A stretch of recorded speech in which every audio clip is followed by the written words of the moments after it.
नमस्कार दोस्तों, आप देख रहे हैं एमएसपी नेटवर्क। मैं हूं सत्यम। मेरे साथ एक झारखंड से बीपीएससी टियर 2 की पेपर देने के लिए आए हुए हैं। आज कैसा इनका अनुभव रहा और किस तरह से एग्जामिनेशन रहा, इसके ऊपर मैं इनसे बात करने वाला हूं। क्या नाम हुआ सर आपका? जी, मेरा नाम दीपू कुमार है और मैं पलामू झारखंड से आया हूँ। पलामू झारखंड से आए हुए हैं। सर कैसा, आज कहाँ सेंटर दिया था आपका? मेरा तो सेंटर यहाँ पटना में एएन कॉलेज में दे रखा था। सर आप कैसा एग्जामिनेशन कैसे गया? पहले एग्जामिनेशन तो भगवान की दया से बहुत ही अच्छा रहा, कोई दिक्कत नहीं रहा। चेहरे पे मुस्कान है, लगता है कि एग्जाम बहुत अच्छा गया है। हाँ सर। कितना अटेम्प्ट किया आपने? सर एक भी निगेटिव मार्किंग था नहीं, तो जी, सारे का जी। सारा अटेम्प्ट लेना ही ठीक लगा मुझे, तो मैं सारा अटेम्प्ट ले लिया। तो उम्मीद करते हैं कि अच्छा गया होगा। उम्मीद तो किया जा सकता है, तैयारी अच्छी चलिए से कर बहुत रखी अच्छा थी। है। सर आप तैयारी कैसे करते थे? क्योंकि देखिए बहुत सारे छात्र ऐसे हैं जिनकी क्वेश्चन रहती है कि सर मैंने तैयारी किया, मेरा मार्क्स कम आ जाता है, लेकिन ये झारखंड से आए हुए हैं, कैसी इनकी तैयारी है? तो मैं ये पूछना चाहता हूं कि सर आपका तैयारी कैसा है? सबसे पहले तो मैं बताना चाहूंगा कि मैं जो तैयारी कर रहा था वो एनसीईआरटी को बेस बनाकर, और जो बिहार का जो एससीईआरटी रहता है उसको बेस बनाया, जी, जी। और उससे अपना नोट्स तैयार किया। ठीक है, फिर उसके बाद मैंने प्रैक्टिस सेट, मैं रोज प्रैक्टिस सेट को लगाता था। जी जी जी। कि अपने जगह पे नोट्स अपने जगह पे और प्रैक्टिस सेट है वो अपने जगह पे। प्रैक्टिस सेट बहुत ही हेल्प करा। तो सर प्रैक्टिस सेट, सर किस तरह का प्रैक्टिस सेट लगाते थे? मैंने वेरियस पब्लिकेशन का प्रैक्टिस सेट को यूज किया, जैसे किरण पब्लिकेशन का था, अग्रवाल का था, एडोटेरिया का था, ये सब तरह का सारे प्रैक्टिस सेट को मैंने लगाया। जी जी जी। तो सर प्रैक्टिस सेट के दौरान आप किस तरह से सेट लगाएं और कैसा आपका दिनचर्या रहा पढ़ाई करने का दौरान? कैसा दिनचर्या रहा? क्योंकि बच्चे बहुत परेशान रहते हैं एग्जामिनेशन के दौरान। उनको एक तरह से देखा जाए तो बहुत सारा उनके ऊपर टेंशन भी रहती है, बहुत सारा थोड़ा सा मेंटली प्रेशर भी रहता है। तो सर कैसे इसको हैंडल किया?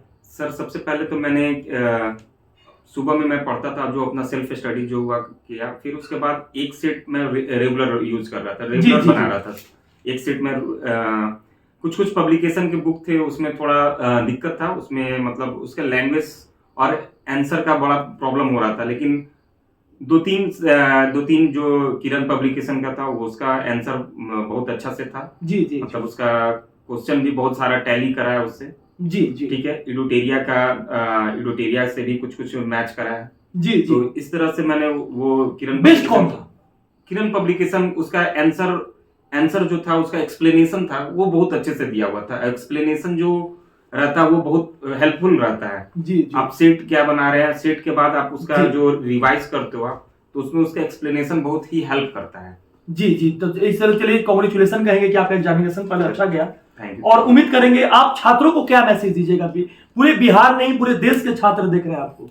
सर देखिए यहाँ ये नहीं है कि जब से डोमिसाइल नीति हटी है तब से सारे वर्ग के लोग यहाँ पे आ रहे हैं, सबको एग्जामिनेशन दे रहे हैं। ये मित्र झारखंड से हैं, तो इनकी भी मैं राय जानना चाह रहा हूं कि कैसे मतलब बिहार के बच्चों के लिए आप क्या मैसेज दीजिएगा, और झारखंड में बच्चे किस तरह से तैयारी कर रहे हैं और क्या उनकी मनोवृत्ति है, वो भी थोड़ा सा चर्चा कीजिए, थोड़ा बताइए। क्योंकि पिछले बार जो एग्जामिनेशन हुई थी उसमें यूपी वाले कैंडिडेट की ज्यादा नौकरी लगी। तो आखिर कुछ मैसेज देना चाहिएगा बिहार के बच्चों को, और साथ साथ ये भी कहेंगे कि बिहार के बच्चों के साथ साथ और भी सारे स्टेट के बच्चे हैं जो कि तैयारी कर रहे हैं, उन सारे लोगों को क्या मैसेज देना चाहिए? देखिए, मैं तो सबसे पहले बोलना चाहता हूँ कि बिहार में फाइट करना सबसे बड़ा बात होता है। बिहार में कोई भी कॉम्पिटिटिव एग्जाम निकालना बहुत ही ज़्यादा टफ होता है। मुझे तो लगता है कि इंडिया में सबसे ज़्यादा टफ एग्जाम बिहार के बच्चों से कम्पीट करना होता है। और हम लोग एक ही बैकग्राउंड के हो जाते हैं, झारखंड बिहार एक ही बैकग्राउंड के हो जाते हैं। लेकिन झारखंड बोलना तो नहीं चाहिए, लेकिन वहाँ की गवर्नमेंट अनस्टेबल रहने के चलते वहाँ पे ढंग से एग्जाम नहीं हो पाते, तो हम लोग को बिहार की तरफ रुख करना पड़ता है। जी। बिहार की तरफ हम लोग को रुख करना पड़ता है। और बुक हम लोग यहीं से जो बुक रहता है अवेलेबल, हम लोग वहाँ पे मार्केट में मिल जाता है।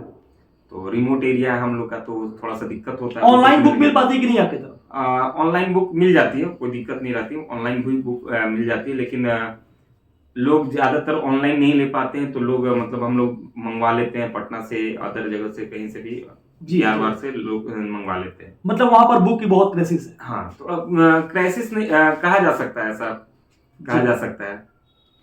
तो आप बच्चों को क्या मैसेज दीजिएगा लास्ट में? हमारा कहना यही है कि सेल्फ स्टडी कीजिए और उसके बाद प्रैक्टिस सेट रोज लगाइए। जी। प्रैक्टिस सेट जो होता है वो बहुत ज्यादा हेल्पफुल है। जी जी। जितना आप प्रैक्टिस करोगे उतना आपका आपका जो नंबर है वो इंक्रीज होगा। जी जी। और इससे क्या होता है ना कि आपका जो एंजाइटी, एग्जाम को लेकर एंजाइटी रहता है वो खत्म हो जाता है जी। जो एग्जाम को लेकर डर है वो खत्म हो जाता है। जी। तो मेरा सजेशन रहेगा, मैं सजेशन ही दे बहुत सकता सारी हूँ भाई लोगों को। पब्लिकेशंस आपने यूज किया, तो आपको मतलब क्या बेस्ट लगा? मैंने शुरू से ही बोला कि मुझे दो पब्लिकेशन अच्छे लगे। उनमें एक था किरण पब्लिकेशन, उसका जो आंसर का एक्सप्लेनेशन होता है वो बहुत ही हेल्पफुल था, और उसके जो क्वेश्चन का लेवल था वो भी बहुत ही हेल्प किया। वो मतलब एग्जाम का जो पैटर्न था और इसका जो क्वेश्चन का पैटर्न था वो बहुत ही मतलब टैली किया, और उससे बहुत हेल्प हुआ। जी जी, बहुत ही हेल्प हुआ। चलिए भाई, मेरे झारखंड से आए हुए, सबसे पहले आपको कांग्रेचुलेसन कहेंगे कि आपने एग्जामिनेशन दिया है और बिहार आए। बिहार के बच्चों के साथ आपने अब एक तरह से हमारे साथ बात किया, यानी बिहार के बच्चों के साथ आपने बात किया, और साथ साथ ये भी एक बहुत अच्छा स्टेबल रहेगा।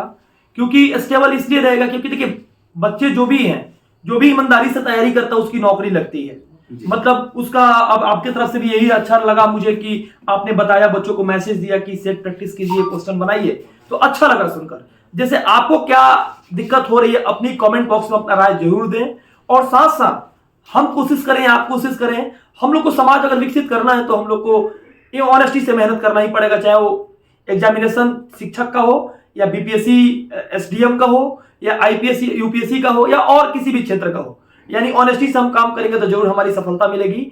ये एक मैसेज हम भी देंगे सारे लोगों को, क्योंकि हम भी इस चीज को पढ़ते हैं और बहुत सारी विषय वस्तु को समझते हैं। और आपकी अगर कोई राय है तो कमेंट बॉक्स में अपना राय जरूर दीजिए। उम्मीद करते हैं कि आपको ये वीडियो अच्छी लगी होगी। धन्यवाद।